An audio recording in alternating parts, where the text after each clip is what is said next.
আসসালামু আলাইকুম এভরিওয়ান, আপনারা দেখতে পাচ্ছেন ডাকসু নির্বাচনের ফলাফলের জন্য অপেক্ষারত জনসাধারণ তারা ডাকসু নির্বাচনের ফলাফল জানার জন্য অধীর আগ্রহে অপেক্ষা করছে শাহবাগ মোড়ে।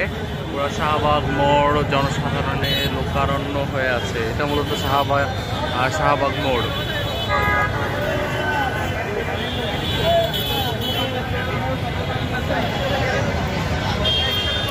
তো খুব শীঘ্রই এখনই ডাকসু নির্বাচনের ফলাফল ঘোষণা হবে।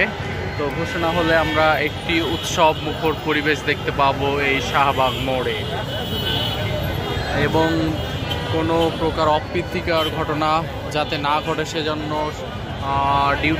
দায়িত্বে রয়েছে পুলিশ, বিজিবি এবং অসংখ্য টিভি পুলিশ।